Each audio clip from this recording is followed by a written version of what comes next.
Hi, I'm Betsy Hedberg with some reflections on what it's like to live as an American outside of the United States. If you like the messages in these videos, I hope you'll read my book when it's ready.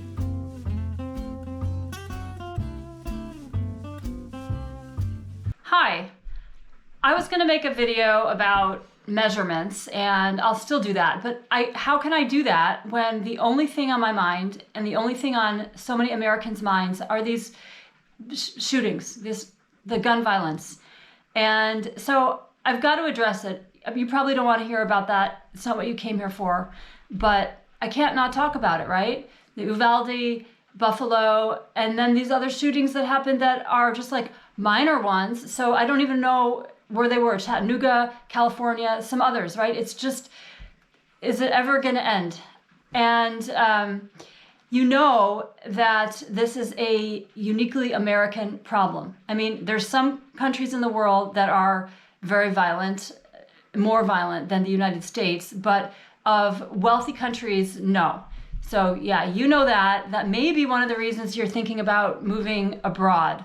And I've actually seen a lot of Facebook posts lately, like within the last few days, from people who have said that's exactly why they're going to move abroad, or they've been thinking about it for a while and now they've made their decision. So I don't blame them. It's actually one of the reasons that I moved. I didn't feel safe anymore, really. I mean, I felt safe. I wasn't thinking about it constantly, but almost every day the thought would cross my mind that I could get shot. When I went to the supermarket, when I went to a movie, when I went to the gym. And I was living in Denver where we'd had several high-profile mass shootings, including the one in Aurora, Colorado at the movie theater. So yeah, this has been on my mind for a long time. Is anything going to change? I'm not feeling really optimistic, but that's not what I'm here to talk about. I'll say just a few things related to the Americans Abroad project that I'm doing and this topic. One is that, as you know, and I just said, this doesn't happen in other countries. Not only that, but people in other countries are like, what the hell? Why is this continuously happening in the United States? Why? And they will put headlines like this, and they will make comments on the newspaper websites. And here's one, for example, and there's so many right now, but on New York Times articles, Michael from France wrote, "I'm always appalled by the lack of public protest on this subject. In France, we protest way too much on everything, so much that it's lost its meaning.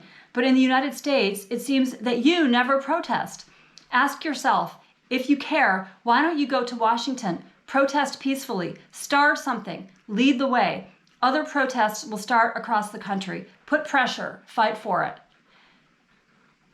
Yeah, it's an interesting thought. It also makes me think, I'm not there. I was so privileged and I took the privileged way out, and should I go back and fight? And then it gets kind of depressing thinking about, will that really do anything?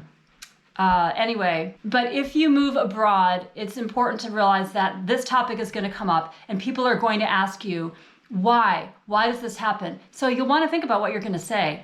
And I've had to think about what to say too. And oftentimes the answer is there are complicated reasons, but overall, I don't even understand why. This shouldn't be happening. We shouldn't have so many guns accessible to so many people in the United States, especially this type of gun, right? Also, I hope you already know this, but if you move abroad, you still get to vote. And not only do you still get to vote, but you get to call your senators and representatives, the ones from the state and from the place where you moved from, the most recent place in the United States where you lived, and you get to tell them what you think, and you get to vote them in or vote them out. I will be calling my senators more than once, even though they support the same things I support in terms of background checks, etc. But I want to let them know that even though I live abroad, I'm still a constituent and I still care and I still want them to be speaking really loudly about this issue. So you still get to vote, even if your uncle says, no, you are abandoning your country, you're a traitor, you don't get to vote. Yes, you do. You get to vote. You're a United States citizen no matter where in the world you live, unless you renounce your citizenship. And you have to become a citizen of another country first to do that. And it costs about, I think, $3,000. And anyway, for the foreseeable future after you move abroad, you are a United States citizen and maybe forever, and you can still vote. And I hope you will, especially in the midterm elections coming up. So anyway, that's what I'm going to say. Gosh, I could say so much more about this. Next time I will talk about something lighter and cuter, I promise. But anyway, I hope you have a safe day.